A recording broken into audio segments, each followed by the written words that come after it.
اللهم إني أسألك علما نافعا.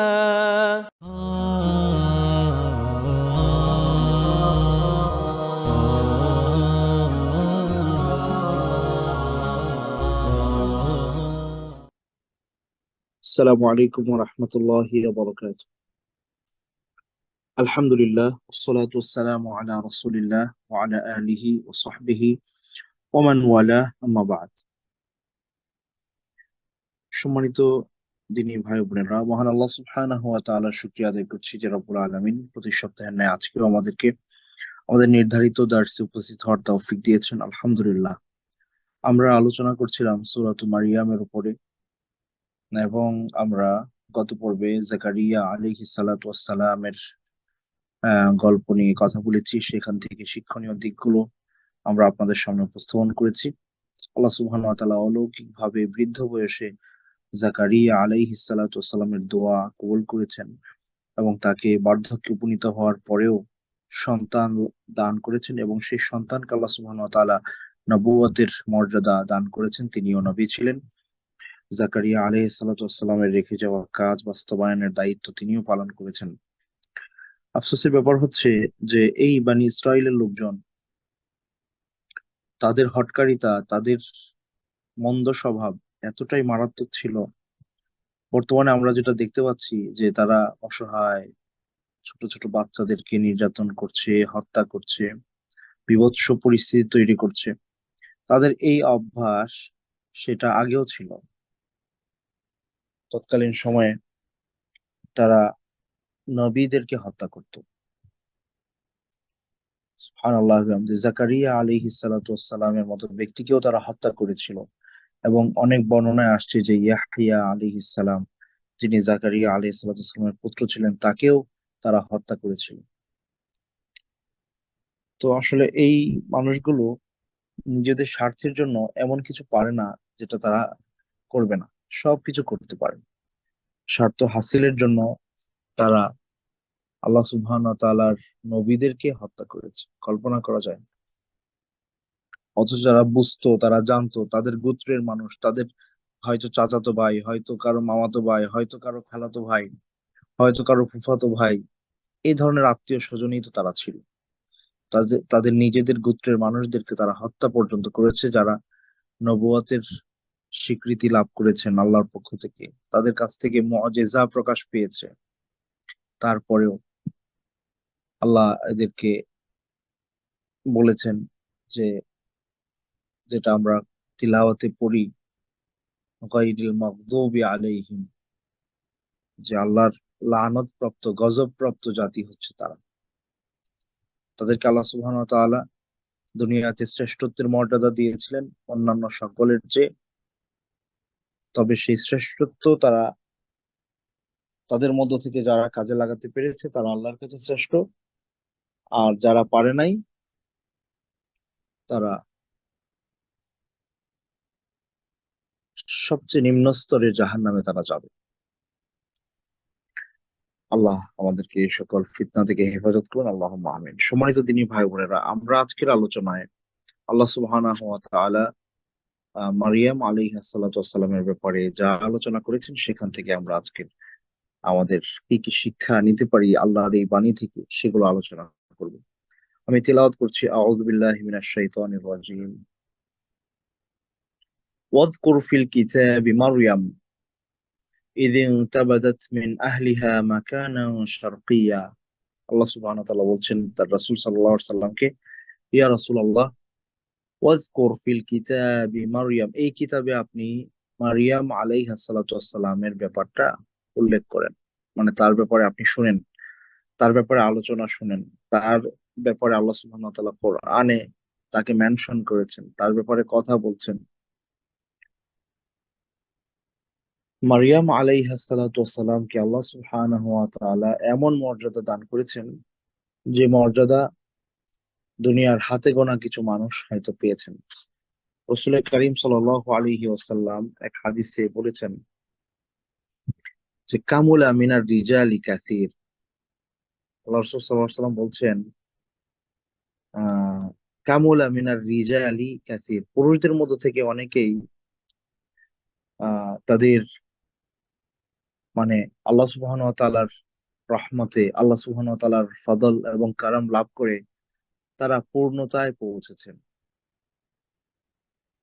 তারা পূর্ণতায় পৌঁছেছেন আল্লাহ সুবহানাহু ওয়া তাআলাকে পাওয়ার ক্ষেত্রে। দুনিয়াকে যেভাবে নিজেকে নিয়ন্ত্রণ করে আল্লাহর সান্নিধ্যে যাওয়া যায় দুনিয়ায় থেকে, সেক্ষেত্রে পূর্ণতা লাভ করেছেন প্রচুর পুরুষ মানুষেরা। পুরুষদের মধ্যে থেকে অনেকেই, নবী রাসূল যারা ছিলেন, সালেহীন যারা ছিলেন। তবে রাসূল সাল্লাল্লাহু আলাইহি সাল্লাম বলেছেন যে তবে মেয়েদের ক্ষেত্রে এই ধরনের ঘটনা খুব কম ঘটেছে। কেন? কারণ তাদের মধ্যে তাড়াহুড়ার ব্যাপার আছে, ধৈর্য কিছুটা কম থাকে, অল্পতেই তারা রাগান্বিত হয়ে যায়। নানান দুর্বলতার সমন্বয় তাদের মধ্যে আছে। কিন্তু তিনি বলেছেন যে এই কারণে মেয়েদের মধ্যে থেকে পূর্ণতা লাভকারিনী মেয়েদের সংখ্যা কম। তবে ওয়ালাম ইয়াকমুল মিনান নিসা ইল্লা আসিয়া ইমরাত ফিরআউন ও মারইয়াম বিনতে ইমরান। তিনি এক হাদিসে বলেছেন তবে মেয়েদের মধ্যে পূর্ণতা লাভকারী নারী হচ্ছেন ফিরআউনের স্ত্রী আসিয়া এবং মারিয়াম বিনতে ইমরান, ইমরানের মেয়ে মারিয়াম আলাইহাস সালাম। আরেকটা হাদিসে আসছে যে চারজন মহিলা পূর্ণতা লাভকারিনী। ওয়ালাম ইয়াকমুল মিনান নিসাই ইল্লা আরবা। এর মধ্যে আসিয়া বিনতু মুজাহিম ইমরাত ফিরআউন, উনি ফিরআউনের স্ত্রী আসিয়া। দ্বিতীয় হচ্ছেন মারিয়াম বিনতু ইমরান। তিন নম্বর হচ্ছেন খাদিজা বিনতু খুয়াইলিদ, রাসূল সাল্লাল্লাহু আলাইহি সাল্লামের স্ত্রী সহধর্মিণী, আমাদের মা। চতুর্থ হচ্ছেন ফাতিমা বিনতু মুহাম্মদ, রাসূল সাল্লাল্লাহু আলাইহি সাল্লামের মেয়ে ফাতিমা। এরকম একটা বর্ণনা আসছে। তবে প্রথম বর্ণনাটা অধিকতর বিশুদ্ধ, যেখানে বলা আছে ওয়ালা মিয়াকমুল ইল্লা আসিয়া ইমরাত ফিরআউন ও মারিয়াম বিনতু ইমরান, তাদের দুজনের কথা বিশেষভাবে উল্লেখ করা হয়েছে। তো কেন তারা কিভাবে তারা পূর্ণতা লাভ করেছেন? মানুষের পূর্ণতা লাভ করার উপায় বা মাধ্যম হচ্ছে দুই দিক থেকে তার পূর্ণতা লাভ করতে হয়। একটা হচ্ছে আল্লাহ সুবহানাহু ওয়া তাআলার হক আদায়ের ব্যাপারে, দুই নম্বর হচ্ছে মানুষের হক আদায়ের ব্যাপারে। তো এই মানুষগুলো এমন ভাবে জীবনযাপন করেছেন যে দুনিয়াটাকে তারা একেবারেই তুচ্ছ জ্ঞান করেছেন, দুনিয়ার কোনো মূল্য তাদের কাছে কোনোভাবেই ছিল না। আল্লাহ সুবহানাহু ওয়া তাআলার হক যথাযথভাবে আদায় করেছেন এবং তাদের সাথে সংশ্লিষ্ট যে মানুষেরা ছিল তাদের হক যথাযথভাবে আদায় করেছেন।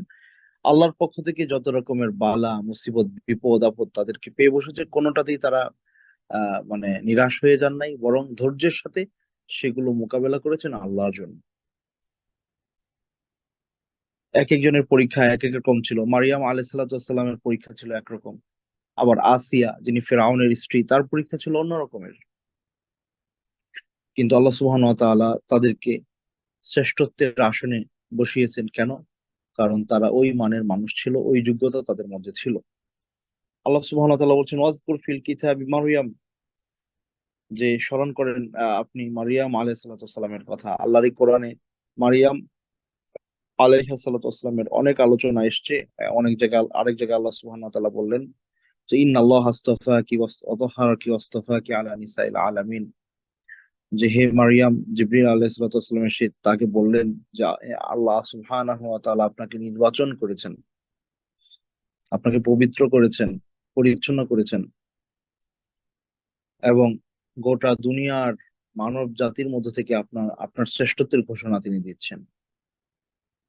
তো এই মর্যাদায় তিনি কিভাবে পৌঁছেছেন? আমরা আগের ক্লাসে আমরা বলেছি যে মারিয়াম আলাইহিস সালামের মা যখন তাকে জন্মদান করেন, জন্মদানের আগে থেকেই তিনি নিয়ত করেছেন যে তার এই সন্তানকে তিনি আল্লাহর ঘরের জন্য উৎসর্গ করবেন। অর্থাৎ এই সন্তান শুধুমাত্র বাইতুল মুকাদ্দাসের সেবার জন্য নিয়োজিত থাকবে, তার কাছ থেকে আর কোনো আশা আকাঙ্ক্ষা আমাদের নাই। এরকম চিন্তা তিনি গর্ভে থাকা অবস্থায় করেছেন এবং তিনি ভেবেছিলেন এর সন্তান ছেলে সন্তান হবে, কিন্তু হলো মেয়ে। তারপরেও তিনি ওনার যে মানত তিনি যে করেছিলেন ইন্নী নাযারতু লাকা মা ফি বাতনি মুহাররারা, আমার এই পেটে যে সন্তানই আছে তিনি বলেছিলেন আমি তাকে আল্লাহর জন্য উৎসর্গ করলাম। সে উৎসর্গ তিনি পালন করেছেন। তিনি এই সন্তান জাকারিয়া আলাইহিস সালাতু ওয়াস সালামের তত্ত্বাবধানে বাইতুল মাকদিসের পাশেই এক জায়গায় তিনি বসবাস করতেন, ওইখানেই তিনি থাকতেন। এবং বাইতুল মাকদিসের আহ, আহ, তার পক্ষে যতটুকু সেবা করা দরকার, যারা সেখানে ইবাদতের জন্য আসতো, আহ যেভাবে যখন যেটা দরকার ছিল ওনার জায়গা থেকে তিনি তা করতেন এবং সেখানে ইবাদত বন্দেগীতে ব্যস্ত থাকতেন। তো আল্লাহ সুবহানাহু ওয়া তাআলা বলছেন, ইযিন তাবাযাত মিন আহলিহা মাকানান শারকিয়্যা, ওই সময়ের কথা যখন মারিয়াম আলাইহিস সালাতু ওয়াস সালাম তিনি তার পরিবার থেকে দূরে চলে গেলেন, এবং তিনি আহ পূর্ব দিকের একটি জায়গাকে বেছে নিলেন।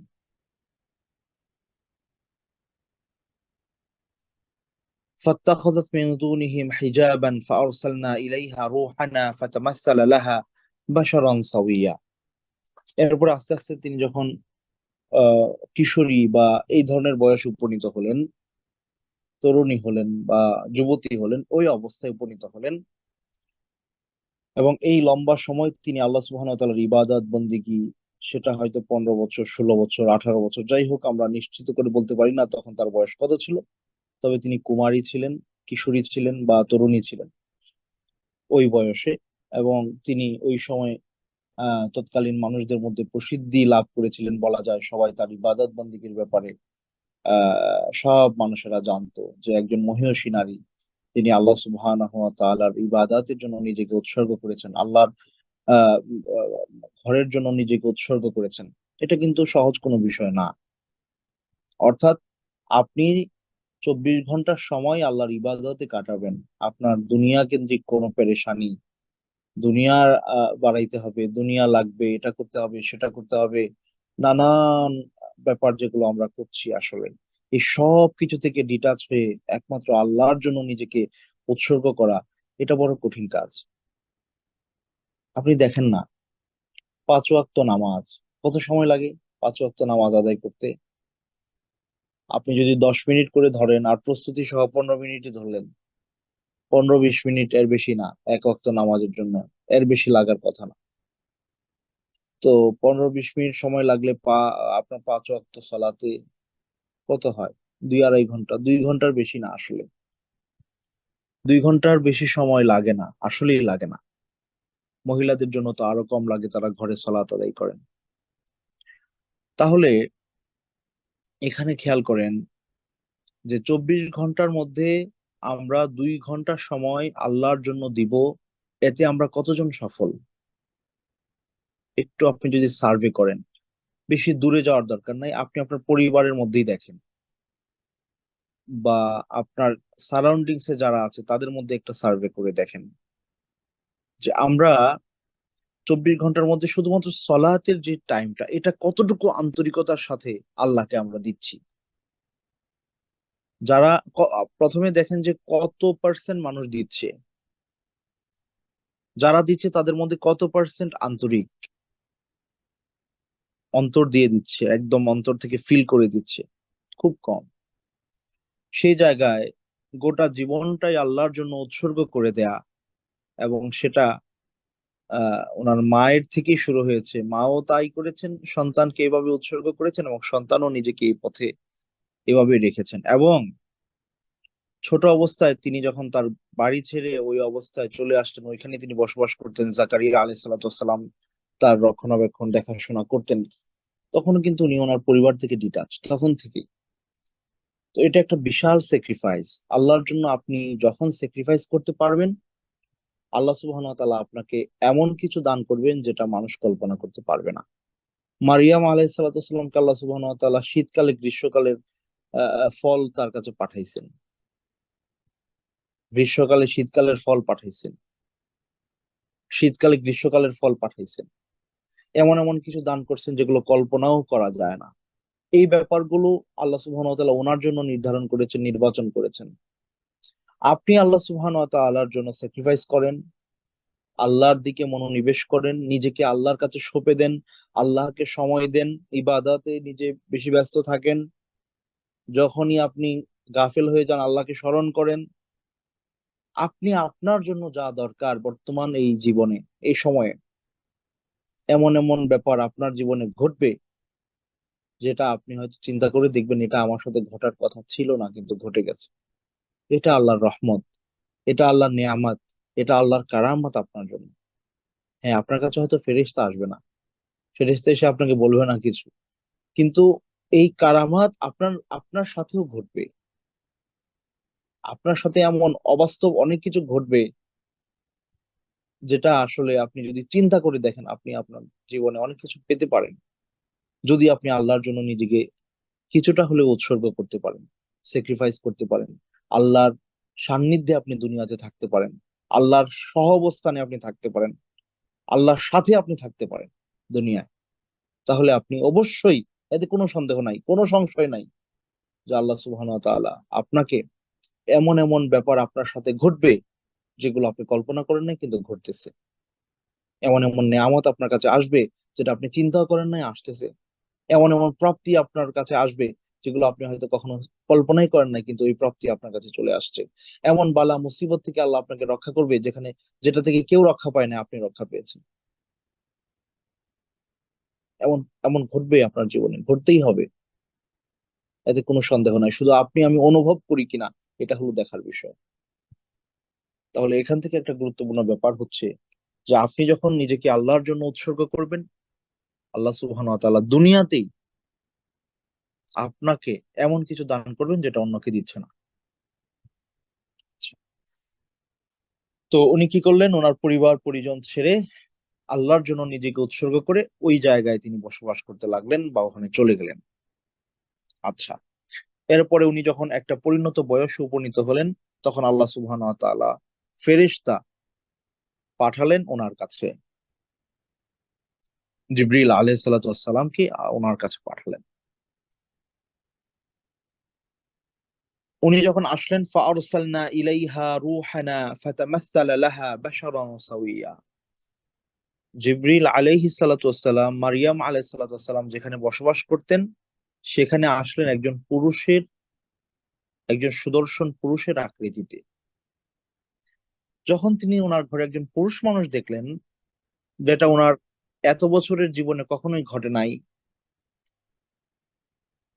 এটা যে দেখে তিনি আঁতকে উঠলেন। ক্বালাত ইন্নী আউযু বিররাহমানি মিনকা ইন কুনতা তাকিয়া। ওনাকে দেখে মনে হলো যে উনি একজন সম্ভ্রান্ত মানুষ, ভদ্র মানুষ, ভালো মানুষ, মুত্তাকি মানুষ, আল্লাহওয়ালা মানুষ দেখে মনে হচ্ছিল। কিন্তু উনি একজন মহিলার ঘরে ঢুকে গেছেন, এটা তো ভালো কাজ না। তখন তিনি বললেন যে আমি আল্লাহর কাছে তোমার থেকে আশ্রয় চাই, আমার সতীত্বের হেফাজত করা আমার উপরে ফরজ। আল্লাহ কোরআনেও সেটার ঘোষণা দিয়েছেন, আল্লাতী আহসানাত ফারজাহা, যিনি তার সতীত্বের হেফাজত যথাযথভাবে করেছিলেন। এই সতীত্বের হেফাজত আমাদের জন্য বর্তমান সময়ে বড় কঠিন হয়ে গেছে।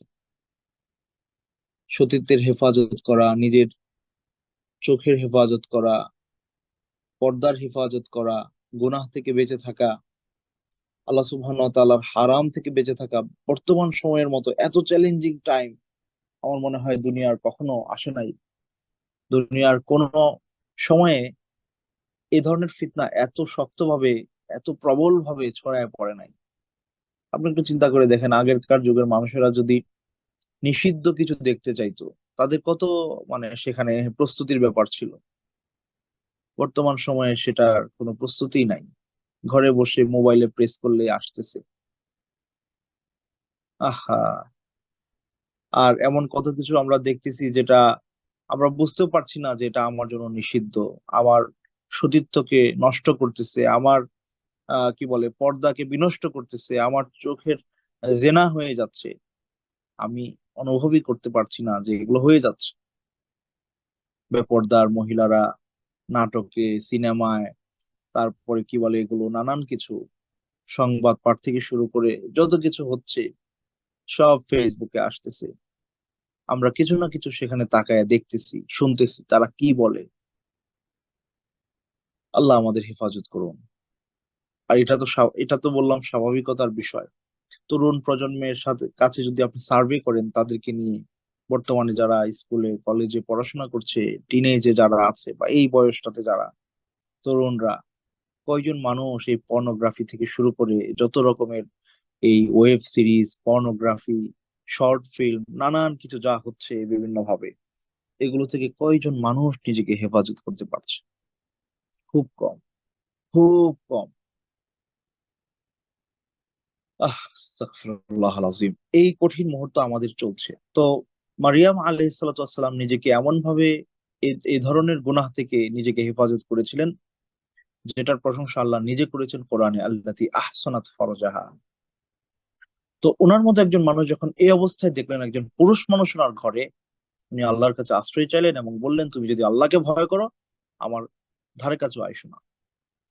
তখন তিনি বললেন, ক্বালা ইন্নামা আনা রাসূলু রাব্বিক, আমি আল্লাহর পক্ষ থেকে, তোমার রবের পক্ষ থেকে তোমার কাছে একজন বার্তা বাহক হয়ে আসছি, তুমি ভয় পেও না। লিআহাবা লাকি গুলামান জাকিয়া, যাতে করে আমি তোমাকে একজন পরিচ্ছন্ন সন্তানের সুসংবাদ, তুমি যেরকম পুত পবিত্র, এরকম পুত পবিত্র সন্তানের সুসংবাদ তোমাকে আমি দিতে আসছি। এই কথা শোনার পরে উনি বললেন, আন্না ক্বালাত আন্না ইয়াকুনু লি গুলামু ওয়া লাম ইয়ামসাসনি বাশার ওয়া লাম আকু বাগিয়া। তিনি বললেন যে এটা কেমনে সম্ভব, কিভাবে আমার সন্তান হবে, আমার তো বিয়ে হয় নাই। ওয়া লাম ইয়ামসাসনি বাশার, কোনো পুরুষের স্পর্শ আমার আমার আমার শরীরে লাগে না, আমার তো বিয়ে হয় নাই। ওয়া লাম আকু বাগিয়া, আর আমি নই একজন দুশ্চরিত্রা মহিলা, তাহলে আমার সন্তান কিভাবে হবে? ফেরেশতা বললেন, ক্বালা কাযালিক ক্বালা রাব্বুকি হুয়া আলাইয়া হায়্যিন ওয়া লিনাজআলাহু আয়াতাল লিন-নাস ওয়া রাহমাতাম মিন্না ওয়া কানা আমরাম মাকদিয়া। তিনি বললেন যে আল্লাহ এটা চেয়েছেন, আর এটা তো আল্লাহর কাছে অনেক সহজ বিষয়। তিনি বাবা ছাড়াই তোমাকে, স্বামী ছাড়াই তোমাকে একজন সন্তান দান করবেন, যে সন্তানের বাবা থাকবে না। এটা আল্লাহর কাছে সহজ। এর আগে আল্লাহ সুবহানাহু ওয়া তাআলা আদমকে বানিয়েছেন, তার বাবা মা কেউ ছিল না। হাওয়া আলাইহিস সালাতু ওয়াস সালামকে বানিয়েছেন, তার কোনো মা ছিল না, আদম থেকে তাকে তৈরি করেছেন।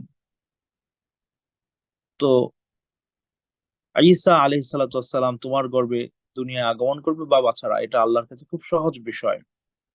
আর এটা আল্লাহ কেন করবেন? আয়াতান লিন্নাস, এটা মানুষদের জন্য একটা নিদর্শন হয়ে যাবে যে আল্লাহ সুবহানাহু ওয়া তাআলা কি না করতে পারে, সবকিছু করার ক্ষমতা তার আছে।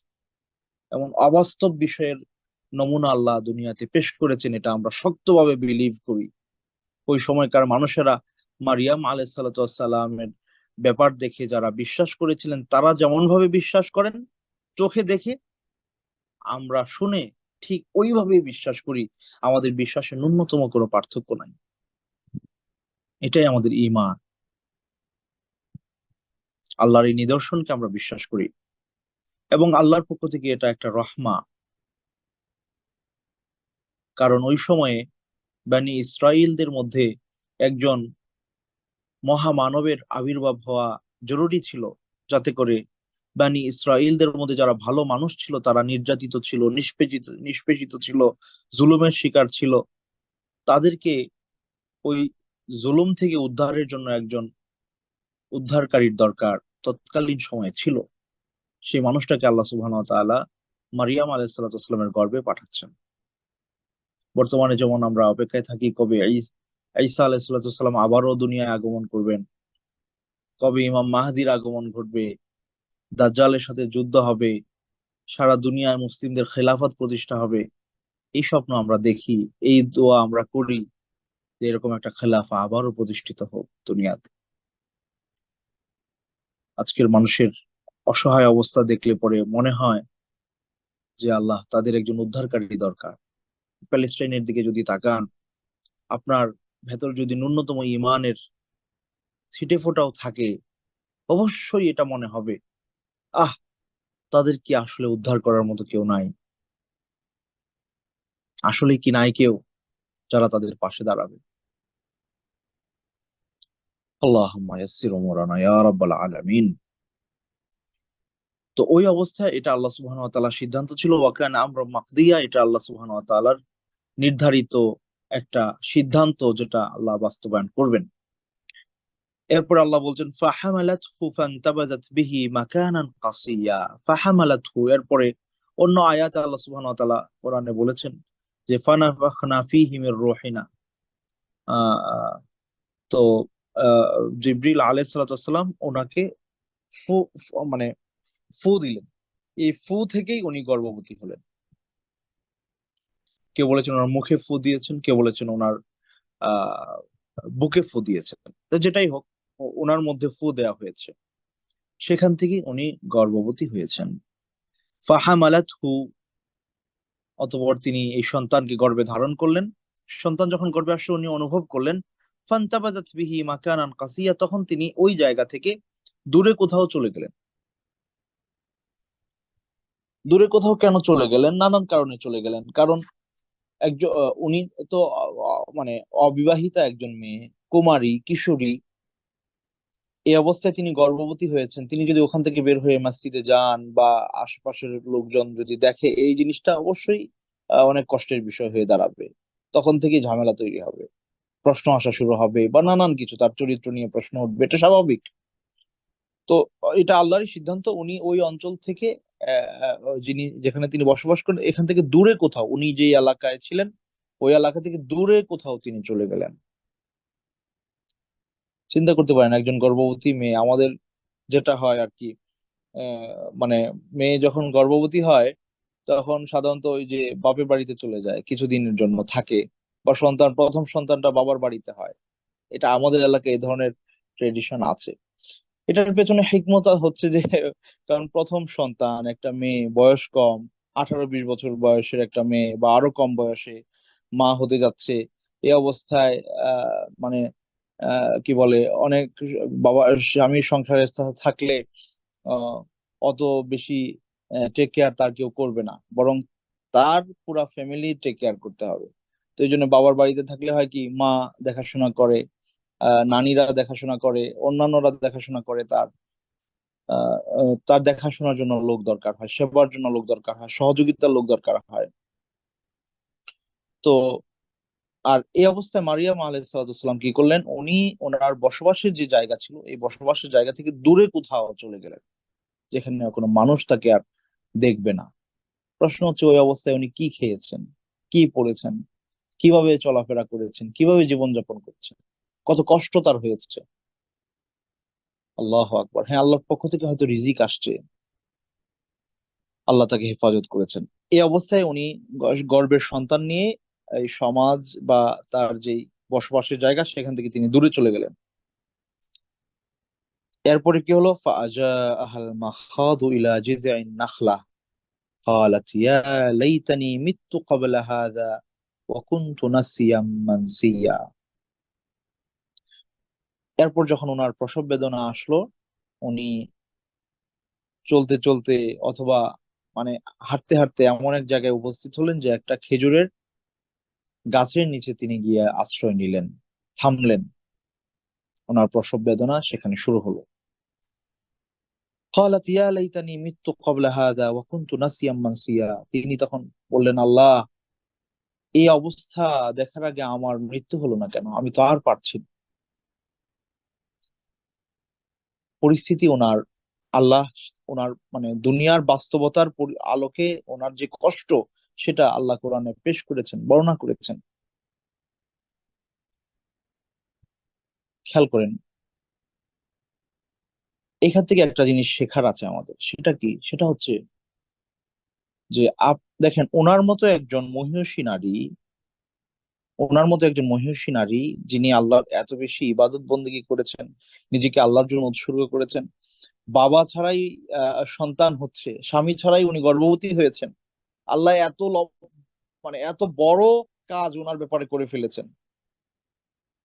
সে আল্লাহ কি পারতেন না কোনো ধরনের প্রসব বেদনা ছাড়া এমনি সন্তান দুনিয়ায় চলে আসবে? পারতেন, কিন্তু না। আল্লাহ সুবহানাহু ওয়া তাআলা সেই কষ্ট তাকে দিয়েছেন, এতটুকু কষ্ট তাকে অনুভব করিয়েছেন, এতটুকু কষ্ট তাকে অনুভব করতে হয়েছে। সো এখান থেকে যে জিনিসটা বোঝা যায় সেটা হচ্ছে যে একজন আল্লাহর সলেহ বান্দা, তার পারতপক্ষে যদ্দুর কষ্ট দুনিয়ায় করা সম্ভব, আল্লাহকে পাইতে হলে অতটুকু কষ্ট করেই পাইতে হবে। এরপরে আল্লাহর গায়েবী মাদাদ আপনার কাছে আসবে। আপনার পক্ষে যদ্দুর কষ্ট করা সম্ভব, অদ্দুর কষ্ট আল্লাহকে করে দেখাইতে হবে। তো সেই কষ্ট উনি করেছেন। এখানে আরেকটা কষ্ট ছিল। কেন তিনি এই কথা বলেছেন যে আল্লাহ, এই ঘটনার আগে আমার মরণ হলে আমি কেন মরে গেলাম না? আমি কিভাবে, মানে এই ঘটনা তো নিতে পারছিলেন না, মানে বাস্তবতার অবস্থাটা এরকম ছিল, এটা নিয়ে নেওয়াটা ওনার জন্য কষ্টসাধ্য ছিল। কেন নেওয়াটা কষ্টসাধ্য ছিল? একটা প্রসব বেদনার বিষয়, এটা তো বাস্তবতা একটা বিষয়। আর একটা বড় বিষয় ছিল এই সন্তান হওয়ার পরে এই সন্তানকে নিয়ে ওনার ওনার কওমের কাছে, ওনার গোত্রের কাছে, ওনার সমাজে ওনাকে ফিরে যেতে হবে। তো তখন কি ঘটবে উনি তো সেটা জানতেন না যে পরে কি হবে। কিন্তু এই সন্তান কোলে নিয়ে উনি যখন ওনার সমাজে ফিরে আসবেন, ওনার আত্মীয় স্বজন, ওনার পাড়া প্রতিবেশী, যাদের সাথে, যাদের কাছে, যাদেরকে তিনি, যে মানুষেরা ওনার এত পুত পবিত্রের ব্যাপারে নিশ্চিত ছিলেন এবং ওনার প্রশংসা করতেন, ওনাকে মাথায় উঠিয়ে রাখতেন, সেই মানুষগুলোর সামনে বিবাহ ছাড়া সন্তান হয়ে গেছে এই অবস্থায় উনি ফিরে যাবেন, এটা কতটা লজ্জার ওনার জন্য হবে! কি ঘটবে তখন? সম্ভ্রান্ত মানুষদের আত্মসম্মানের জায়গাটা অনেক বড়। তারা হয়তো না খেয়ে থাকতে পারে, তারা না পড়ে থাকতে পারে, তারা কষ্ট স্বীকার করতে পারে, কিন্তু তাদের সম্মানে কেউ আঘাত করবে এটা তারা মানতে আসলে পারে না। তার যে মৃত্যু শ্রেয় মনে করে। লজ্জা, মানুষ মানুষের কাছে লজ্জিত হওয়া, এটা আসলে অনেক কঠিন বিষয়। আত্মসম্মান খুব বড় জিনিস। আত্মসম্মানে আঘাত করা, কাউকে হত্যা করার মতো গুনাহ। আল্লাহ রাসূল সাল্লাল্লাহু আলাইহি ওয়াসাল্লাম বিদায় হজের সময় বলেছিলেন, ফাইন্না আমওয়ালাকুম ওয়া আরাদাকুম ফাইন্না দিমাআকুম ওয়া আমওয়ালাকুম ওয়া আরাদাকুম হারামুন আলাইকুম। যে কাউকে হত্যা করা, কারো সম্পদ অন্যায়ভাবে জবরদখল করা এবং কারো আত্মমর্যাদা বিনষ্ট করা, এগুলো হারাম। এক লাইনে তিনি তিনটা কথা বলেছেন। অথচ বর্তমান সময়ে আমরা মানুষের আত্মমর্যাদা নষ্ট করাটাকে কোনো কিছুই মনে করি না, কোনো কিছুই মনে করি না। কি বলেন আলেম, কি বলেন আর সাধারণ মানুষ। আলেমরা ওয়াজের ময়দানে মাইক পেয়ে যা ইচ্ছা তা অন্য প্ল্যাটফর্মের আলেমদের ব্যাপারে বলতেছে, আত্মমর্যাদা নষ্ট করতেছে। আহারে, আত্মমর্যাদা নষ্ট করা সুস্পষ্ট হারাম কাজ। এবং সম্ভ্রান্ত মানুষেরা এই জিনিসটা রক্ষা করার জন্য এত চেষ্টা করেন যেটা কল্পনার বাইরে। এটা তাদের কাছে অনেক দামি, জীবনের চেয়ে মূল্যবান বিষয় হচ্ছে আত্মমর্যাদা। সুতরাং কারো আত্মমর্যাদা নষ্ট করবেন না, সে যেই হোক না কেন। এটা কেউ নিতে পারেন। আমি এক গল্প শুনেছিলাম, আমাদের নরসিংদীর এক উস্তাদ বলেছিলেন যে উনি নরসিংদী মাদ্রাসা থেকে রিক্সায় করে নরসিংদী বাজারে যাচ্ছিলেন। তো নরসিংদী বাজারে, নরসিংদী মাদ্রাসা থেকে বড় বাজার যেটাকে বলতো, ওইখানে যেতে হয়তো 15-20 মিনিট সময় লাগে এরকম, রিক্সা করে, সহজ রাস্তায় গেলে আর কি। তো ওই রিক্সাওয়ালা নাকি ওনাকে ওই সহজ রাস্তা, যেদিক দিয়ে সহজে সবাই যায়, ওই দিক দিয়ে না গিয়ে অন্য আরেক রাস্তা দিয়ে নিয়ে যাচ্ছিলেন, যেটা দিয়ে ঘুরে যেতে হয়তো আর 10 মিনিট সময় বেশি লাগবে। উনি খুব অবাক হলেন, বললেন যে তুমি এই সহজ রাস্তা রেখে আমার এই ঘোরায় কেন নিয়ে যেতেছো? এটা তো তোমারও কষ্ট। তুমি ওই দিক দিয়ে গেলে 10 মিনিট আগে গেলে আরেকটা ভাড়া পাইবা। তো ওই লোক বলতেছে, হুজুর আমি আসলে বাজারে এদিক দিয়ে যাই, কারণ ওই রাস্তায় আমার শ্বশুর বাড়ি। ওই রাস্তা দিয়ে বাজারে গেলে ওনার শ্বশুর বাড়ির লোকজন দেখবে উনি রিক্সা চালায়, কাউকে রিক্সায় করে নিয়ে বাজারে নিয়ে যাচ্ছেন, এটা ওনার পছন্দ না। শ্বশুর বাড়ির লোকজন দেখো উনি রিক্সা চালায়, রিক্সা চালানো খারাপ না। ওই শ্বশুর বাড়ির লোকজন হয়তো জানে যে জামাই রিক্সা চালায়, কিন্তু একজন জামাই মানুষ, তিনি রিক্সা চালাচ্ছেন, এটা শ্বশুর বাড়ির কেউ দেখে ফেলুক, এটা উনি চাচ্ছিলেন না। দেখেন আসলে হয়তো পরিস্থিতির কারণে উনি, মানে রিক্সা চালানোটা আমাদের দেশে মানে ভালো কোনো পেশা না, বৈধ পেশা, হালাল পেশা, কিন্তু মানে কি বলে, সম্মানজনক পেশা না আমাদের দেশের সামাজিক অবস্থানের কথা বলছি। তো কোনো কারণে হয়তো উনি বাধ্য হয়ে সেটা করছিলেন, অর্থের কারণে বা পরিস্থিতির কারণে। কিন্তু উনি চাচ্ছিলেন না যে উনি যে রিক্সা চালায় কাউকে নিয়ে যাচ্ছেন এটা ওনার ওনার মানে শ্বশুর বাড়ির কেউ দেখে ফেলুক, কোন আত্মীয় স্বজন দেখুক, তার আত্মমর্যাদা লাগে এটা। আসলে এই জন্য আত্মমর্যাদা খুব ইম্পর্টেন্ট বিষয়। আমরা অনেক সময় আমাদের নিজেদের পরিবারের লোকদের আত্মমর্যাদায় আঘাত করি, চিন্তা করি না যে কি বলছি। বিশেষ করে স্বামী স্ত্রীদের মধ্যে এই জিনিসটা খুব বেশি পরিমাণে হয়। অনেক ভদ্র ঘরের মেয়েরাও নিজেদেরকে সংবরণ করতে পারে না, অনেক ভদ্র ঘরের সন্তানেরাও, ছেলেরাও তাদের স্ত্রীদের ব্যাপারে এই ব্যাপারটা কখনোই খেয়াল রাখে না, খেয়াল করে না। মনে করে আমি ঘরের ভেতরে যা ইচ্ছে তা বলছি না, সেখানেও আপনার সারাফতের জায়গা আছে। কেউ একজন যদি করে আপনি বিরত থাকেন। আপনার স্ত্রী যদি সীমা লঙ্ঘন করে আপনার ব্যাপারে, আপনি সীমা ধরে রাখেন। সে আপনার আর কেউ না চিনুক, সে আপনাকে চিনবে আপনি কে। আপনার স্বামী যদি আপনার সাথে সীমা লঙ্ঘন করে, যা বলার কথা না তা বলে ফেলে, যা করার কথা না তা করে ফেলে, ইনডোরে ঘরের ভেতরেই, বেডরুমের কথাই বলছি আমি, আপনি সীমা ধরে রাখেন। দুনিয়ার কেউ না চিনুক, সে আপনাকে চিনবে আপনি কেমন। আপনার সন্তানরা আপনাকে চিনবে, তারা এইভাবে বড় হবে। আপনার সন্তানরা আপনার থেকে শিখবে। এই জন্য আসলে অনেকে আমরা আছি যে ঘরের ভেতরে আত্মমর্যাদা রক্ষা করি না। ঘরের ভেতরেও আত্মমর্যাদা রক্ষা করতে হয়, সংসারেও আত্মমর্যাদা, আমার পরিবারেও আমার আত্মমর্যাদা আছে। অনেকে আছে দেখবেন সন্তানেরা মা বাবার কথা শুনতে চায় না, মা বাবাকে সম্মান করে না, মর্যাদা দেয় না। কেন? এরা আসলে সন্তানদের সামনে নিজেদের আত্মমর্যাদা রক্ষা করে নাই। এটা দরকার। আত্মমর্যাদা, নিজের আত্মমর্যাদা নিজের রক্ষা করা দরকার, এবং অন্যের আত্মমর্যাদাকে মর্যাদা দেওয়া দরকার। কোনোভাবেই সেটা নষ্ট করা কোনো মানুষের জন্য উচিত না, এটা হারাম। আল্লাহ রাসূল সাল্লাল্লাহু আলাইহি সাল্লাম হত্যা করা, কাউকে হত্যা করা, কারো সম্পদ অন্যায়ভাবে জোর করে দখল করে তার পথে বসায় দেয়া, এই ধরনের অপরাধের সাথে একেবারে সেম লাইনে, এক লাইনে উল্লেখ করেছেন যে কারো আত্মমর্যাদা নষ্ট করা এরকম অপরাধ, হারামুন আলাইকুম। এ ব্যাপারে আমাদের আসলে অনেক সচেতন হওয়া দরকার। আল্লাহ আমাদের সচেতন করুন। তো হয়তো মারিয়াম আলাইহাস সালাম এই কথা চিন্তা করছিলেন যে বাচ্চা প্রসব বেদনা যখন হয়েছে উনি নিশ্চিত বাচ্চা আসবে দুনিয়ায়, কিন্তু এই সন্তান নিয়ে আমি কিভাবে আমার সমাজে ফিরে যাব। পরিস্থিতি যখন এই, ফানাদাহা মিন তাহতিহা আল্লা তাহজানি কদ জাআলা রাব্বুকি তাহতাকি সারিয়া, তখন তিনি নিজের দিক থেকে একটা আওয়াজ পেলেন, তাকে আহ্বান করছেন, আল্লাহ তাহজানি, আপনি দুশ্চিন্তিত হয়েন না, আপনি দুশ্চিন্তা করবেন না। এগুলো সবকিছুর সমাধান। এই যে কষ্ট পাচ্ছেন আপনি, সন্তান জন্ম দেওয়ার ব্যাপারে কষ্ট পাচ্ছেন,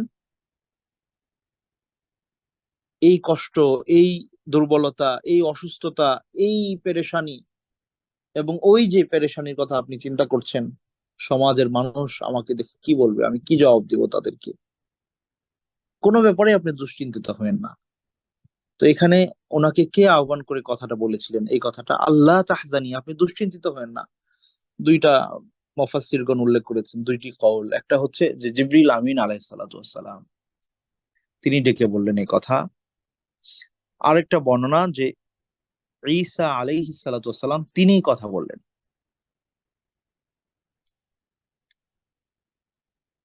হাদিসে রাসূল সাল্লাল্লাহু আলাইহি ওয়াসাল্লাম বলেছেন, লাম ইয়াতাকাল্লাম ফিল মাহদি ইল্লা সালাস, দোলনায় থাকা অবস্থায়, অর্থাৎ মায়ের কোলে থাকা অবস্থায় তিনজন শিশু কথা বলেছিল। একজন হচ্ছেন ঈসা আলাইহিস সালাতু ওয়াস সালাম, আরেকজন হচ্ছেন উম সাহেবু জুরাইজ, জুরাইজ সংক্রান্ত যেই বাচ্চা, সেই বাচ্চা। জুরাইজের আলোচনা আপনারা হয়তো অনেকেই জানেন, তিনি একজন আল্লাহর আবেদ বান্দা ছিলেন। তো তিনি যখন ইবাদতে মশগুল থাকতেন, ওনার মা সেগুলো পছন্দ করতেন না। মা চাইতেন ছেলে আমার দুনিয়া কামায় দিবে, কিন্তু ছেলে আল্লাহর ইবাদত করে এটা ওনার পছন্দ না। তো উনি গিয়ে শুধু বিরক্তই করতেন ছেলেকে ইবাদতের টাইমে, কিন্তু তিনি মাকে পাত্তা দিতেন না, ইবাদতে মশগুল থাকতেন। তো ওনার মা তার জন্য বদদোয়া করেছিল যে এমন অবস্থার আগে তোমার মৃত্যু হবে না যে তুমি একজন পতিতা নারীর ফিতনায় পতিত হবা। তো পরে দেখা গেল ঠিক ঠিকই ওনার মায়ের বদদোয়া লাগলো ওনার ব্যাপারে। সুবহানাল্লাহ। পরে ওই মহিলা আহ, আহ, মানে কারোর সাথে চ্যালেঞ্জ করে বলল যে আমি এই জুরাইজকে মানে করতে পারবো, পথভ্রষ্ট করতে পারবো। ওই মহিলা চেষ্টা করলো, পারলো না। তখন এই মহিলা অন্য একজন পুরুষের সাথে সম্পর্কে লিপ্ত হলো, সন্তান হলো। তখন এই মহিলা এসে বলল যে এই সন্তানের বাবা এই জুরাইজ। সুবহানাল্লাহ। তখন এই সব লোকজন এসে ওনার যে যেখানে ইবাদত বন্দিগি করতেন ওইটা ভেঙে চুরে খান খান করে দিল, বললো তোমাকে আমরা এত ভালো ভাবছি, তুমি এত ফালতু লোক, তুমি দুশ্চরিত্র মানুষ, এই সেই নানান কিছু। তখন উনি বললেন যে বাচ্চাটাকে নিয়ে আসো। আনার পরে উনি বাচ্চাকে খোঁচা দিলেন বা কিছু একটা করলেন। তখন এই বাচ্চা বলল যে আমার বাবা হচ্ছে ওই রাখাল, যে রাখালের সাথে আমার মা ওই যে দুশ্চরিত্রা মহিলা তিনি আহ মন্দ সম্পর্ক করেছেন, এরপরে বাচ্চা দুনিয়া আসছে। এই বাচ্চা কথা বলেছিল। আরেকটা হচ্ছে আপনার আহ ওই যে সূরা বুরুজের যে ঘটনা, সেখানে একজন মায়ের কোলে সন্তান ছিল। যখন ঈমান আনার কারণে মানুষদেরকে ওই গর্তে ফেলে দেওয়া হচ্ছিল, আগুনের গর্তে, তখন এক ছোট বাচ্চা কথা বলে উঠেছিলেন যে হ্যাঁ মা আপনি এখানে ঝাঁপ দিতে পারেন। উম, এই তিনজন হাদিসে আসছে, এটি মুসলিমের হাদিস, লাম ইয়াতাকাল্লাম ফিল মাহদি ইল্লা সালাস, ঈসা ইবনে মারইয়াম আর সাহিবু জুরাইজ আর ওই ওই বাচ্চার ঘটনা। আচ্ছা, ওনারা দোলনায় কথা বলেছিলেন, অর্থাৎ মাতৃকুলে কথা বলেছিলেন। তো এখন এইখানে যে মারিয়াম আলাইহিস সালামকে ডাক দিলেন, এই ডাকটা কে দিয়েছিল? কোন কোন বর্ণনা আছে ঈসা আলাইহিস সালাম দিয়েছিলেন, আর কোন কোন বর্ণনা আছে যে জিবরিল আমিন দিয়েছিলেন। তবে অধিকাংশ মুফাসসিরগণ বলেছেন জিবরিল আমিন দিয়েছিলেন। আচ্ছা, আরো বলা হয় যে ইউসুফ আলাইহিস সালামের যে সাক্ষী দিয়েছিল, যে যদি দেখেন যে মানে জামা পেছন দিক থেকে ছেঁড়া থাকে, তাহলে জুলাইখা অপরাধী, ইউসুফ নির্দোষ। সামনের দিক থেকে ছেঁড়া থাকলে ইউসুফ দোষী, জুলাইখা নির্দোষ। এই সাক্ষী কে দিয়েছিলেন? অশাহিদা শাহিদুম মিন আহলিহা। কোরআনে শুদ্ধ এইভাবে বলা আছে যে এই জুলাইখার ফ্যামিলির একজন সাক্ষী দিয়েছিলেন। সেই ফ্যামিলি মেম্বারটা কে? ইসরায়েলি বিভিন্ন ন্যারেশন আছে যে ছোট একটা বাচ্চা, কোলের শিশু, এই সাক্ষী দিয়েছিলেন। আমরা জানি না এটা কতটা সত্য বা মিথ্যা। হাদিসের মধ্যে আসছে যে তিনজন ব্যক্তি দোলনায় কথা বলেছিলেন, বিশুদ্ধ হাদিসে যেটা আছে। আচ্ছা, যাই হোক। তো এখানে যিনি আহ্বান করেন তিনি সুন্দর কথা বলেছেন, হয় জিবরিল আমিন অথবা ঈসা আলাইহিস সালাম। যাই হোক, তবে জিবরিল আমিন আহ্বান করেছেন ওনাকে, এটা হতে পারে এখানে। তো তিনি বলেছেন কি, আল্লাহ তাহজানি, আপনি দুশ্চিন্তিত হবেন না। কদ জাআলা রাব্বুকি তাহতাকি সারিয়া, আপনার রব, আপনি চেয়ে দেখেন আপনার নিচে একটা ছোট পানির নহর, ধারা প্রবাহিত হচ্ছে এখান থেকে। ওয়াহুজ্জি আল্লাহ তাহজানি কদ জাআলা রাব্বুকি তাহতাকি সারিয়া ওয়াহুজ্জি ইলাইকি বিজিযইন নাখলা তুসাকিত আলাইকি রুতবান জানিয়া। তাহলে এখান থেকে আপনি এই পানি ব্যবহার করে আপনি পরিচ্ছন্ন হতে পারবেন, আর এই পানি খেয়ে আপনি নিজে পরিতৃপ্ত হতে পারবেন। পানির ব্যবস্থা হয়ে গেল। আর একটা কি, ওয়াহুজ্জি ইলাইকি বিজিযইন নাখলা, আপনি একটা কাজ করেন, এই যে খেজুরের যেই আপনার মূল যে জায়গাটা যেখানে উনি বসছিলেন খেজুর গাছের নিচে, ওই ওই যিনি আহ্বান করে ওনাকে বললেন, উনি ওনাকে কি বললেন, যে আপনি এখন একটা কাজ করেন, এই খেজুর গাছের গোড়ায় ধরে আপনি ঝাঁকুনি দেন। তাহলে কি হবে, তুসাক্কাত আলাইকি রুতবান জানিয়া, পাকা খেজুর, একেবারে তাজা পাকা খেজুর আপনার আপনার আপনার কাছে চলে আসবে। আচ্ছা, উনি তাই করলেন এবং ওই খেজুর গাছ থেকে খেজুর ওনার এখানে পড়লো। এখানে একটা বিষয় খুব গুরুত্বপূর্ণ, সেটা হচ্ছে খেজুর গাছ যারা আপনারা দেখেছেন, খেজুর গাছ খুব মজবুত একটা গাছ। খেজুর গাছের গোড়ায় ধরে ঝাঁকুনি দিলে কখনোই মানে উপর থেকে ফল পড়বে না।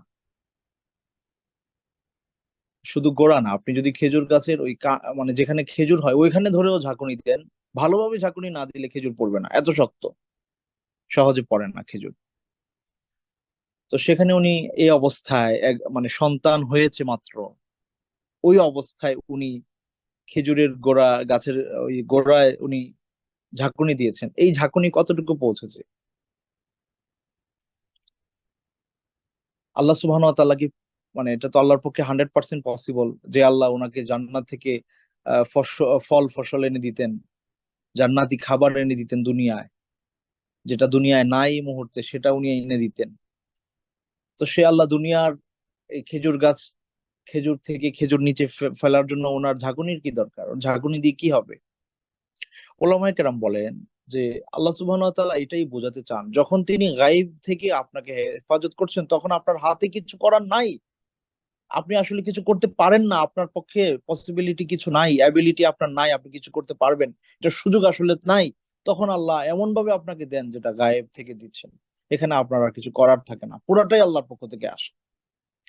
কিন্তু দুনিয়ার কোনো কিছু যদি আপনি দুনিয়া থেকে পাইতে চান, তাহলে আপনার পক্ষে যদ্দূর পসিবল ওয়াসাইল গ্রহণ করা, মাধ্যম গ্রহণ করা, ইত্তিখাদুল আসবাব, সেটা আপনাকে করতে হবে। মারিয়াম আলাইহিস সালামের পক্ষে সম্ভব ছিল না যে খেজুরের গাছে উপরে উঠে তারপর ওই যে ওখান থেকে খেজুরের ডালে নাড়া দিয়ে খেজুর পারবে, এটা সামর্থ্য ওনার ছিল না আসলে বাস্তবিক অর্থে।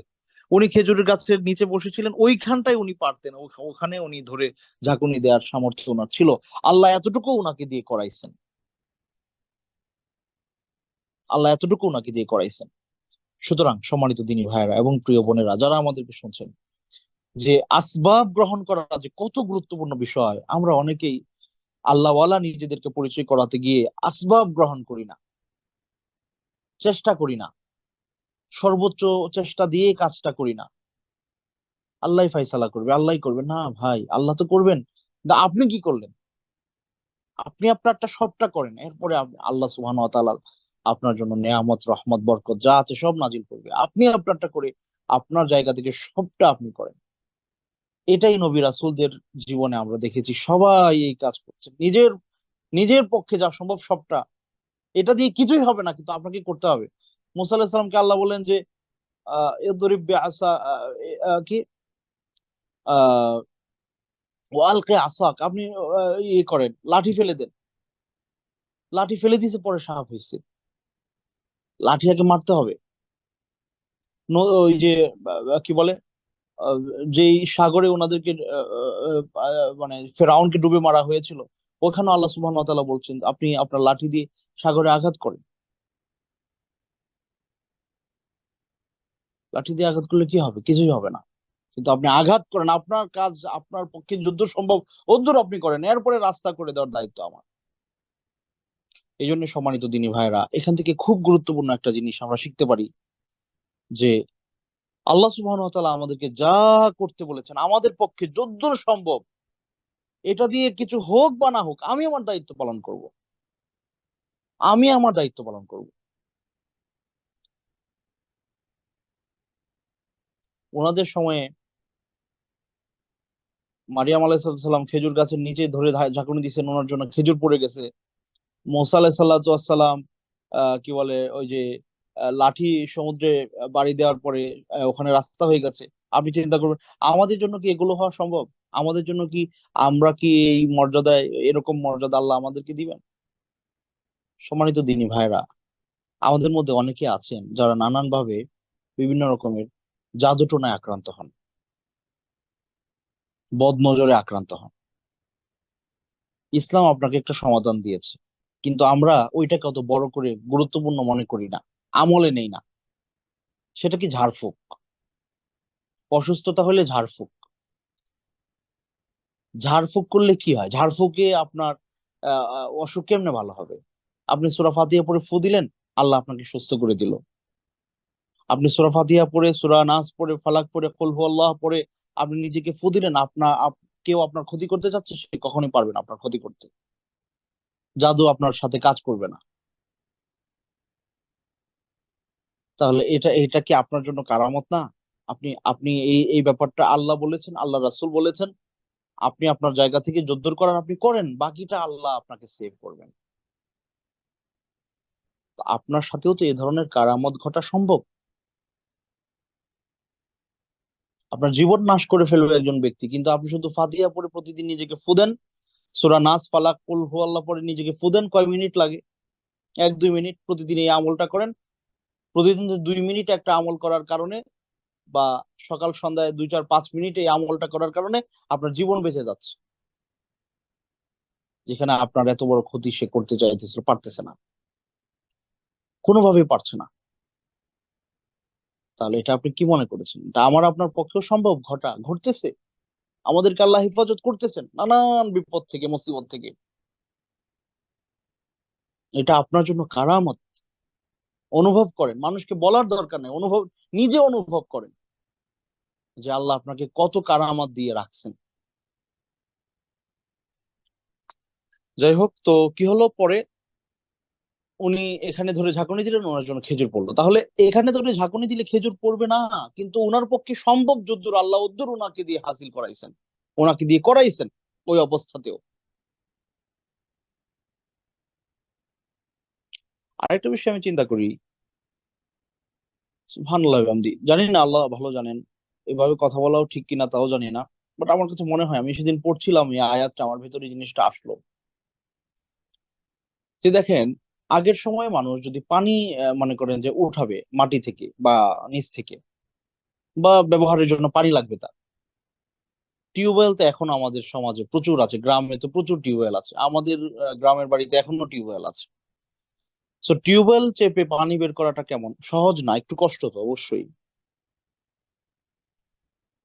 আচ্ছা, আর এখন এখন আমরা যে ফ্ল্যাটে বসবাস করি, হ্যাঁ, সেখানে আমি কি করতেছি, যে ট্যাপটা থেকে পানি আসে, আমি শুধু নিচে হাত দিচ্ছি, পানি চলে আসতেছে। এটা তো এখন খুব বেশি অ্যাভেলেবল, আমার মনে হয় সবখানে আছে। মানে এটা হয়তো আমার হাতের সাথে, স্ক্রিনের সাথে ওটার কোনো সেন্সর আছে, আমি আমি হাত দিচ্ছি, পানি আসতেছে। আচ্ছা, আমি যদি হাত না দিই, পানি আসবে? আসবে না। আল্লাহ ভালো জানেন, আল্লাহ ভালো জানেন, আল্লাহ সুবহানাহু ওয়া তাআলা সব করতে পারেন। এমনও হতে পারে যে মারিয়াম আলাইহিসসালাম ওইখানে, ওই জায়গায় ঝাঁকুনি দেওয়ার পর আল্লাহ সুবহানাহু ওয়া তাআলা এমন কিছু হয়তো ওখানে, মানে আল্লাহর মেকানিজম তো আমরা জানি না, যেটা ওই পর্যন্ত, ওই খেজুর পর্যন্ত পৌঁছে খেজুর নিচে পড়ছে। আমরা যদি বর্তমান সময়ে এসে ওই টিউবওয়েল চেপে পানি বের করার পরিবর্তে, কি বলে আপনার, ওই যে সেন্সরের নিচে, ওই ট্যাপের নিচে হাত দিলে, আমার হাত দেখেই পানি আমার হাতে চলে আসতেছে, কি এখানে কাজ করতেছে? কিছুই করতে হচ্ছে না, প্রেস করতে হচ্ছে না, কিছু কিচ্ছু করতে হচ্ছে না, শুধু আমি হাত রাখতেছি, পানি আসতেছে, হাত নিয়ে গেলাম, পানি নাই। যাক, আল্লাহ সুবহানাহু ওয়া তাআলা যেভাবে চান সেভাবেই সম্ভব, আল্লাহর হুকুমই সব সম্ভব। আবার আল্লাহ সুবহানাহু ওয়া তাআলা চাইলে একটা মেকানিজমের মাধ্যমেও সম্ভব, আল্লাহ সবকিছুই করতে পারেন। তবে আমাদের যেটা দায়িত্ব, আমার পক্ষে যদ্দূর করা দরকার ওদ্দূর আমি করব, এরপরে পূর্ণতা দেওয়ার মালিক আল্লাহ সুবহানাহু ওয়া তাআলা। আচ্ছা, এরপরে তিনি বললেন, ওই আহ্বানকারী ওনাকে বললেন, ফাকুলি ওয়াশরবি ওয়াকাররি আইনা ফাইম্মা তারাইন্না মিনাল বাশারি আহাদা ফাকুলি ইন্নী নাযারতু লিররহমানি সাওমা ফালান উকাল্লিমাল ইয়াওমা ইনসিয়া। তারপর বললেন যে আপনি খান এই খেজুর, এই পানি পান করেন, যে এই ঝর্ণা আল্লাহ আপনার জন্য প্রবাহিত করে দিয়েছেন, আর এই সন্তান দেখে আপনি চোখ জোড়ান, চক্ষু শীতলকারী সন্তান আপনাকে দিয়েছে। আল্লাহু আকবার। ফাইম্মা তারাইন্না মিনাল বাশারি আহাদা, এরপরে আপনি এখন এখানেই তো থাকবেন না, লোকালয়ে যাবেন, যখন কোনো মানুষ আপনার সামনে পড়বে, আপনি তাদেরকে বোঝান, ইন্নী নাযারতু লিররহমানি সাওমা, যে আমি আল্লাহর জন্য সিয়াম পালন করছি, ফালান উকাল্লিমাল ইয়াওমা ইনসিয়া, আমি এখন কোনো মানুষের সাথে কথা বলবো না। তৎকালীন সময়ে এক ধরনের সিয়ামের বিষয় ছিল যে তখন তারা কারোর সাথে কথা বলতেন না, এটাকে সওম বলা হতো, কিন্তু এটা আমাদের শরীয়তে নাই। আমি একবার, উত্তরায় আমি থাকি, আমার এক রিলেটিভের বাসায় গিয়েছিলাম বেড়াইতে। ওইখানে এক ভদ্র মহিলা কি যেন একটা ব্যাপার আমার কাছে জিজ্ঞেস করতে আসছিলেন, তো উনি আমাকে লিখিতভাবে প্রশ্নটা দিয়েছেন। তো আমি লিখিত প্রশ্ন দিয়েছি, ভালো কথা। তো আমি যেই, মেবি উনি আমার একজন কাছের আত্মীয় ছিলেন, ওনাকে বললাম যে আহ, উনি আমাকে বলতেছিলেন যে আসলে উনি তো আমাকে লিখিত প্রশ্নটা দিয়েছে, যদিও উনি আমার বাসায় আছে এখন, কিন্তু উনি তো আজকে নাকি মানে কি রোজা পালন করতেছে, এই জন্য কথা বলে না, ওই যে আহ, ওই মারিয়াম আলাইহিস সালামের মতো। আমি খুব হয়ে গেলাম, বললাম, এটা আবার কেমন কথা? তো অনেক মানুষ আছেন যারা এই যে, হয়তো নিজে উনি স্টাডি করেন, ওই মহিলা হয়তো স্টাডি করেন, কোনো কিছু পড়তে পড়তে হয়তো দেখছেন যে এই ধরনের বিষয় ছিল, যে মানে কথা না বলার রোজা। কথা না বলার রোজা এটা অন্য শরীয়তে, আমাদের শরীয়তে না। তো মুহাম্মদ রাসূল এরকম অনেক ব্যাপার আছে যেটা অন্য শরীয়তে ছিল, আমাদের শরীয়তে নাই। বাট কোরআনে এটার আলোচনা আসছে, ওনাদের আলোচনা করতে গিয়ে সে বিষয়টা আল্লাহ কোরআনে মেনশন করেছেন। হ্যাঁ, এমন অনেক বিষয় আছে যেটা আগের শরীয়তে ছিল, আমাদের শরীয়তে নাই। আগের শরীয়তে বৈধ ছিল, আমাদের শরীয়তে বৈধ না। যেমন তাজিমান যে সিজদা করা হয়, যেটা ইউসুফ আলাইহিসসালামের সময় ছিল, বৈধ ছিল।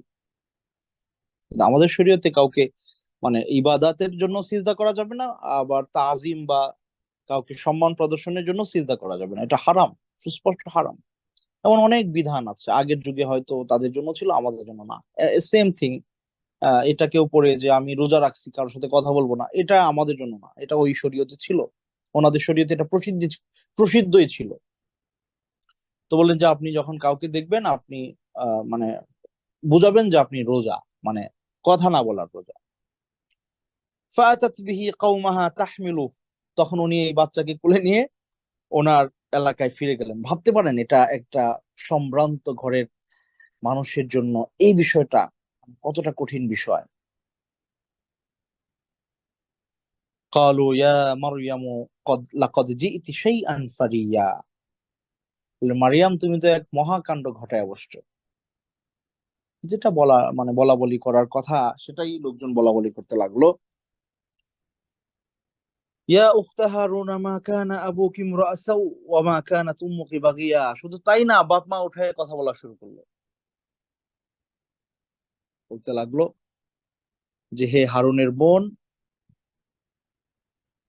মা কানা আবুকি ইমরাআ সাউ, তোমার বাবা তো মন্দ লোক ছিল না, আমরা তো ইমরানের ব্যাপারে খুব ভালো কিছু জানি, উনি আল্লাহওয়ালা মানুষ ছিলেন। তোমার মাও খুব সতী সাধ্বী মহিলা ছিলেন, কিন্তু তুমি এটা কি করে বসলা। এখানে হারুনের বোন বলতে হয়তো ওই সময়ের কোন একজন ব্যক্তি, তার নাম হারুন ছিল, ওইভাবে নিসবত করে তাকে ডেকেছে, কিন্তু ওই হারুন আলাইহিস সালাতু ওয়াস সালাম না। এটাই বিশুদ্ধ কথা। ফাআশারাত ইলাই, তিনি তখন ওই বাচ্চার দিকে ইঙ্গিত করলেন, বাচ্চার দিকে ইশারা করে বোঝালেন যে কথা বলতে হলে তার সাথে বলো।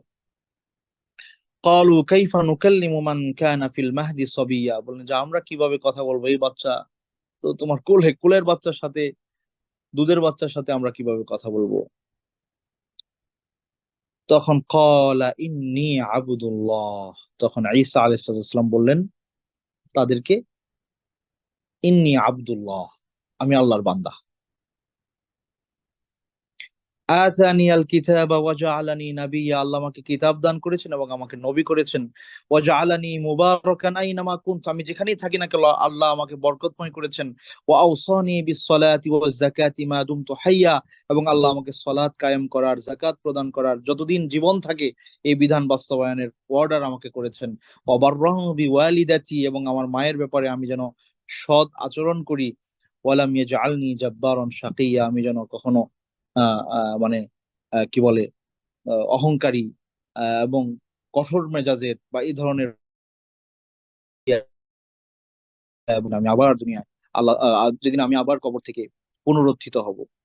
যালিকা ঈসা ইবনু মারইয়াম কাউলাল হাক্কিল্লাযী ফীহি ইয়ামতারুন, আল্লাহ বলছেন এই হলো সেই ঈসা আলাইহিস সালামের কথা যেটা আমি এতক্ষণ বর্ণনা করলাম, যার ব্যাপারে অনেক মানুষই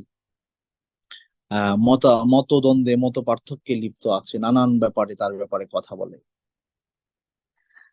তো এই যে একটা ঘটনা তৎকালীন সময়ে যাদের সামনে ঘটলো, যে দুধের বাচ্চা, কোলের বাচ্চা কথা বলতেছে, এক শ্রেণীর মানুষ তখন ঈমান আনলেন, বুঝলেন যে তিনি ঈসা আলাইহিস সালাতু ওয়াসসালাম, এবং মারিয়াম আলাইহিস সালাতু ওয়াসসালাম তিনি সতী নারী, তিনি পরিচ্ছন্ন পবিত্র নারী, আযরা তাহেরা। এই ব্যাপারগুলো অনুভব করলেন কারা? যারা সুন্দর মনের মানুষ ছিলেন, যারা আগে থেকেই জাকারিয়া আলাইহিস সালামকে ভালোবাসতেন, ইমরানকে ভালোবাসতেন, তারপরে ইয়াহইয়াকে ভালোবাসতেন।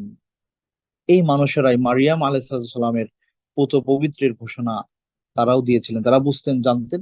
ওই মানুষেরাই ওনার উপরে, ওনার এই ব্যাপার বিশ্বাস করলেন, এবং এটা যে আল্লাহর পক্ষ থেকে মুজিজা, এটা তারা মেনে নিলেন।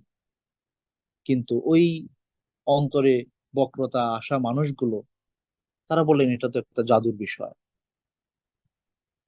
যে ইমরানের মেয়ে মারিয়াম, তুমি তো জাদু দেখাচ্ছ আমাদেরকে। আর দোলনায় কেউ কথা বলে? কোলের শিশু কথা বলতে পারে? এগুলো জাদু। তারা মানলেন না এবং তাদের যা ইচ্ছা আচরণ তারা করলেন। এবং পরবর্তীতে ঈসা আলাইহিস সালাতু ওয়াসসালামের সাথে আরো যা যা হয়েছে আমরা ইনশাআল্লাহ ঈসা আলাইহিস সালাতু ওয়াসসালামকে ঘিরে যে মানুষদের মধ্যে যে সকল ভাগ তৈরি হয়েছে, এক পক্ষের মানুষেরা তাকে আল্লাহ সুবহানাহু ওয়া তাআলা যেই শ্রেষ্ঠত্ব দিয়েছেন, যে অলৌকিকতা দিয়েছেন, সেগুলো দেখে বলতেছে যে ইন্নাল্লাহা সালিসু সালাসা। তারা তিনজন, আল্লাহ আর মারিয়াম এবং ঈসা, জিসাস। সো মানে আহ, তৃত্ববাদে যারা বিশ্বাসী, যে আল্লাহ, মারিয়াম হচ্ছেন তার স্ত্রী, নাউযুবিল্লাহ মিন যালিক, এবং ঈসা আলাইহিস সালাম হলেন তাদের সন্তান। যে ঘোষণাকে আল্লাহ সুবহানাহু ওয়া তাআলা পবিত্র কোরআনে অনেক জায়গায় এই ব্যাপারে সুস্পষ্ট স্পষ্ট করেছেন। ওমা ইয়ানবাগি লির রহমানি আন ইয়াত্তাখিযা ওয়ালাদা। আল্লাহ সন্তান গ্রহণ করবেন, এগুলো থেকে তিনি পুত পবিত্র। এই মানবীয় ব্যাপার থেকে আল্লাহ পুত পবিত্র, পরিচ্ছন্ন। এগুলোর সাথে আল্লাহর শানে যায় না এই সমস্ত কথাবার্তা। মূর্খরা এগুলো বলে। এই এক পক্ষ। আরেক পক্ষ মারিয়াম আলাইহিস সালাতু ওয়াস সালামকে যারা তোহমত দিয়েছিলেন, অপবাদ দিয়েছিলেন, তারা তাদের অপবাদের উপর স্থির ছিলেন। ইয়াহুদীদের মধ্য থেকে বড় রকমের একটা দল তারা সেই পক্ষে ছিলেন। আর এর মাঝখান থেকে আল্লাহ সুবহানাহু ওয়া তাআলার খালিস কিছু বান্দা, তারা বিশ্বাস করেছিলেন যে কথা তিনি বলেছেন, যে ইন্নী আব্দুল্লাহ, ক্বালা ইন্নী আব্দুল্লাহ আতানিয়াল কিতাব। আমি হচ্ছে আল্লাহর বান্দা, আল্লাহ আমাকে কিতাব দিয়েছেন, নবী বানিয়েছেন। এবং আল্লাহ সুবহানাহু ওয়া তাআলার এটা একটা নিদর্শন, এটা তারা মেনে নিয়েছেন। তো এই এই এই অবস্থা কিয়ামত পর্যন্ত জারি থাকবে। একদল মানুষ ঈসা আলাইহিস সালাতু ওয়াস সালামকে বিশ্বাস করবে যে তিনি আল্লাহর একজন নিদর্শন, আল্লাহর পক্ষ থেকে নিদর্শন, এবং তিনি বাবা ছাড়াই দুনিয়াতে আল্লাহ সুবহানাহু ওয়া তাআলা তাকে পাঠিয়েছেন মারিয়াম আলাইহিস সালাতু ওয়াস সালামের কাছে। এবং মারিয়াম আলাইহিস সালাতু ওয়াস সালাম মানুষ ছিলেন, তিনিও মানুষ। আল্লাহ তাকে সম্মানিত করেছেন এবং তিনি আল্লাহর রসূল। আহ তাকে আমরা বিশ্বাস করি। এবং আহ, আমরা কেয়ামতের দিন আহ, আহ, এইভাবে আমরা দুনিয়া থেকে চলে যাওয়ার পরে আহ, জান্নাতে আমাদের সাক্ষাৎ হবে। আল্লাহর সেই জান্নাত সত্য, জাহান্নাম সত্য, এবং ঈসা আলাইহিস সালাতু ওয়াস সালাম দুনিয়াতে আবারও আগমন করবেন। এবং তিনি এই দুনিয়ার খেলাফত যেটা হবে, সেই খেলাফতের মানে সেই খেলাফত ব্যবস্থার একজন দায়িত্বশীল, মানে এটার প্রতিষ্ঠাতাদের একজন থাকবেন। ইমাম মাহদির সাথে ওনার সাক্ষাৎ হবে, দাজ্জালকে হত্যা করবেন। এই ব্যাপারগুলো আমরা শক্তভাবে বিশ্বাস করি, এবং তিনি আল্লাহর প্রেরিত পুরুষ, তিনি আল্লাহর রসূল, তিনি আব্দুল্লাহি ওয়া রাসূলু, এটা আমরা বিশ্বাস করি। এবং আল্লাহ সুবহানাহু ওয়া তাআলা তাকে ইনজিল কিতাব দান করেছেন, এটাও আমরা বিশ্বাস করি। তার প্রতি আমাদের ভালোবাসা, শ্রদ্ধা, এবং আলাইহিস সালাতু ওয়াস সালাম, তার নাম শুনলে সালাম পাঠ করা, এটা আমাদের দায়িত্ব। সেগুলো আমরা পালন করি। আমরা মুসলিম। যারা আমরা মোহাম্মদ সাল্লাল্লাহু আলাইহি সাল্লামকে মানি, তারা আমরা ঈসা আলাইহিস সালাতু ওয়াস সালামকেও মানতেছি। তারা আমরা জাকারিয়া আলাইহিস সালাতু ওয়াস সালামকে মানতেছি। আমরা মূসা আলাইহিস সালাম থেকে শুরু করে যত নবী রাসূল এসেছেন সবাইকে মানি। লা নুফাররিকু বাইনা আহাদিন মির রাসূলি। তাদের সবাই আল্লাহর রাসূল ছিলেন, এটা আমরা বিশ্বাস করি। কিন্তু একটা পক্ষ, যারা ইয়াহুদি, তারা ঈসা আলাইহিস সালাতু ওয়াস সালামকে মানতে পারে নাই। আর যারা নাসরা, তারা ওনাকে নিয়ে বাড়াবাড়ি করেছে, আল্লাহর পুত্র হিসেবে তাকে ঘোষণা করেছে। তারা উভয় পক্ষই হচ্ছে জাহান্নামী। আর মাঝখান থেকে আমরা যারা মধ্যপন্থী, তারা আমরা জান্নাতে যাব, এবং আমাদের বিশ্বাস সেটাই যেটা আল্লাহ কোরআনে বলেছেন। আল্লাহ সুবহানাহু ওয়া তাআলা আমাদের সবাইকে এই ধরনের বাড়াবাড়ি এবং ছাড়াছাড়ি থেকে হেফাজত করুন। রাসূল কারীম সাল্লাল্লাহু আলাইহি ওয়াসাল্লাম একটি হাদিস বলে আজকের আলোচনা শেষ করব। আল্লাহ রাসূল সাল্লাল্লাহু আলাইহি ওয়াসাল্লাম এক হাদিসে বলেছেন, লা তুতরুনি কামা আতরাতিন নাসারা ঈসা ইবনে মারইয়াম। যে মারিয়াম পুত্র ঈসাকে নিয়ে নাসারারা যেভাবে বাড়াবাড়ি করেছে, আমাকে নিয়ে তোমরা এমন বাড়াবাড়ি করো না। ইন্নামা আনা আব্দুল্লাহি ওয়া রাসূলু, আমি আল্লাহর বান্দা এবং তার রাসূল। পরবর্তীতে দেখা গেল একটা পক্ষ তৈরি হয়েছে মুসলিমদের মধ্যে, যারা মুহাম্মদ রাসূলুল্লাহ সাল্লাল্লাহু আলাইহি সাল্লামকে নিয়ে বাড়াবাড়ি করছে, রাসূল সাল্লাল্লাহু আলাইহি সাল্লামের পরিবারবর্গ নিয়ে বাড়াবাড়ি করছে। তারা বর্তমান সময়ে সুন্নি নামে আমাদের দেশে সমাদৃত বা পরিচিত। তারা নিজেদেরকে রাসূল প্রেমী মনে করে, তারা নিজেদেরকে রাসূলের একমাত্র খাস উম্মত মনে করে। তারা ছাড়া দুনিয়ার কোনো মানুষই রাসূলকে ভালোবাসে না, এটা তারা মনে করে। অথচ আমিও যে রাসূলকে ভালোবাসি, আমিও যে মোহাম্মদ রসুল্লাহ সাল্লাহ সাল্লাম তার নাম আমার সামনে উচ্চারিত হলে আমি সাল্লাল্লাহু আলাইহি ওয়াসাল্লাম বলি, আমিও প্রতি সলাতে রাসূলের উপরে দুরূদ পাঠ করি, আমিও প্রতিদিন প্রতি মুহূর্তে সময় গময় যখনই মনে হয় রাসূলের কথা, আমি মোহাম্মদ রসুল্লাহ সাল্লাহ সাল্লামের দুরূদ পাঠ করি। আমি এই রাসূলের মহাব্বত অন্তরে লালন করি, তার সুন্নাহকে আঁকড়ে ধরে রাখি, তার রেখে যাওয়া কাজ বাস্তবায়নের চেষ্টা করছি। আমাকে তারা রাসূল প্রেমী মনে করে না, মনে করে একমাত্র তারাই রাসূল প্রেমী, যারা জশ্নে জুলুস করতে পারে, যারা ঈদে মিলাদুন নবী পালন করতে পারে, যারা মিলাদ ও কিয়াম পালন করতে পারে, যাদের আলোচনায় শুধুমাত্র রাসূল এবং তার পরিবারের বিশেষ কিছু ব্যাপার নিয়ে, এর বাইরে অন্য কোনো ব্যাপার দুনিয়ায় দরকার, প্রতিষ্ঠিত করা দরকার, সমাজে প্রতিষ্ঠা করা দরকার, ওই ব্যাপারে তাদের অতটা চিন্তা ভাবনা নাই। এবং তারা মনে করে তারাই একমাত্র কি বলে মানে রাসূল প্রেমী মানুষ। এই একটা দল বর্তমান সময় আমাদের এই সমাজে আছে, আমাদের দেশে আছে, দেশের বাইরে আছে, বর্তমান জমানায় আছে, যারা একমাত্র নিজেদেরকে হক মনে করে। তারা ছাড়া অন্য কেউ রাসূল প্রেমী না, তারা ছাড়া অন্য কেউ আহলে আহলে বাইত প্রেমী না। এই বিষয়গুলো ভুল। আমি আহলে বাইত প্রেমী, আমি আল্লাহ রাসূলকে ভালোবাসি, আমি রাসূল সাল্লাল্লাহু আলাইহি ওয়াসাল্লামের স্ত্রীদেরকে মা হিসেবে জানি, আমি তাদের রেখে যাওয়া কাজ বাস্তবায়নের জন্য দিন রাত পরিশ্রম করে যাচ্ছি। তাহলে আমার দোষটা কি? কেন আপনি আমাকে রাসূলের শত্রু মনে করছেন? এবং তাদের বাড়াবাড়ি এমন পর্যায়ে গিয়েছে যে তারা রাসূল সাল্লাল্লাহু আলাইহি সাল্লামকে হাজির এবং নাজির মনে করেন। তারা রাসূল সাল্লাল্লাহু আলাইহি সাল্লামের কাছে কিছু চাইতে দ্বিধাবোধ করেন না। তারা রাসূল সাল্লাল্লাহু আলাইহি সাল্লামকে আল্লাহর মর্যাদা পর্যন্ত পৌঁছে দিয়েছে। আর এই কথাটাই রাসূল সাল্লাল্লাহু আলাইহি সাল্লাম বলে গেছেন, লা তুতরুনি কামা আতরাতিন নাসারা ঈসা ইবনে মারইয়াম। মারইয়াম পুত্র ঈসাকে নিয়ে যেমন নাসরারা বাড়াবাড়ি করতে করতে আল্লাহর সন্তান বানিয়ে ফেলেছে, আমার ব্যাপারে এরকম বাড়াবাড়ি করো না। আমরা বাড়াবাড়িতে নাই।